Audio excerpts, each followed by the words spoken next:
Ask you a very easy question first. How's training been going? Yeah, Derek's been working very, very hard. He realises this is his opportunity, his last opportunity. He's on a pay-per-view event. He's top of the bill. It's at the O2 Arena. You know, everything's there for him. It's right there for him. All he needs to do is continue to push for the next week or so, and then on the 22nd of December, he can show how good he really is. Last time around, he was famously in the end of the wrong end of a split decision. What's changed since then? I think his mindset. You know, he's a completely different person outside of the ring in terms of his professionalism. The fact that he takes this sport a lot more seriously. You know, he's born again. He's got a new sort of ethos to life, and he's no longer Del Boy. He's War Chisora. Every time he goes to the gym now, he's War. He pushes his body to the limit. In the past, he maybe cut a corner or two, to say the least. You should be able to see on the scales on the 21st of December, you know, the body doesn't lie. You know, if I sit at home eating ice cream all day, my body's not going to look that great. If I'm in the gym training, eating healthy, you can see the difference. And everybody who's seen him recently is like, I've never seen this version of Derek Chisora before. So in terms of physically, he's going to be a much more dangerous animal. He faded in the first fight after round 6. The plan is just to be able to give 12 competitive rounds of crazy action. And the first fight was an epic. It was one of the best fights many people had seen for many years on British soil. And I'm expecting the same again. I think their styles just gel so perfectly. You know, Dylan Whyte, much improved. You know, his victories over Joseph Parker, you know, who took, you know, Anthony Joshua at a distance. Anthony Joshua wasn't able to knock him down, yet he put him down heavily, very, very heavily with that beautiful left hook he has. So he's proven himself in the ring. Derek hasn't over the last couple of years, since their first fight. But behind closed doors, you know, when the cameras aren't rolling, you know, Derek's been performing. So if he can perform at the O2 Arena on the 22nd of December, the same way he's been performing behind closed doors in the gym, inspiring, we've got ourselves another classic. And what's your relationship been like with Derek? Because everybody knows that when you were rivals, you didn't have the best relationship. We did. We have a much. We had a big rivalry going back a few years, but you know, we're both a lot older than now. I'm retired. I'm a retired boxer, and he's at a stage now where he really needs to make the differences. I achieved my sporting goals. He still hasn't. You know, he's won every title other than the world title. So I think he wanted me to give him an extra little percent that he feels he needs just to get him over that line. So I've brought in my nutritionist, my physiotherapist. All of the team that I've had over the years, that I've built over the years, I've given him full access to them, and he's taken on some, he hasn't others. You know, he's got his old team, so he seems to have plucked out the best of everything that works for him.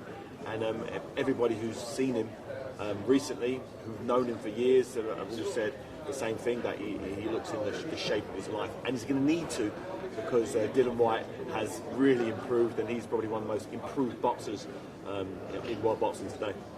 Do you still have some disputes, like if you tell him to do something, he won't do it? No, Derek does what's needed to be done. You know, anything that we throw at him, he understands. He might not like it, but you know, 9 out of 10 times he does it, and he gives it 100%. And that's all you can ask that a fighter. You know, gives you what you need. You know, his coach Don Charles is very happy. You know, he's been giving Don all of the signs to suggest that he's ready. He's ready for war. He really is, because he's going to need to be, because this is going to be very dramatic, very fast. And as a fan, even if I had nothing to do with this fight, I'd be ringside. I'd be paying the Sky Box Office pay-per-view to watch this fight, because it's going to be a classic. What do you think of the enforcement of the rematch between Wilder and Fury? I thought the first fight was great. I thought the judge that scored it for Wilder so heavily, you know, needs to be investigated. I thought that, you know, giving it a draw or giving it to Fury by a couple of rounds, I can see that. You can make an argument for that, but to have it so heavily for Wilder, you know, even without the knockdowns, he would have still won the fight, and that's bad form. That's really bad form. So outside of that one bit of dodgy judging, No, I think the event was great. I think both fighters, boxed great. They, Fury showed heart of a lion, to get hit so heavily in the last round. It's one thing getting knocked down in the first round when you're cold, or when you're warm, when you're fatigued, when you've been fighting for 11 rounds. Then you get put down to get up and continue and kind of turn the tables on Wilder. He kind of finished the round strong. So he showed stuff people didn't know he had. Now we know he has it. Fantastic. A rematch would be an absolute cracker of a fight. John T. Wilder, I don't think he boxed very well. I think, as he said afterwards, he was rushing his work.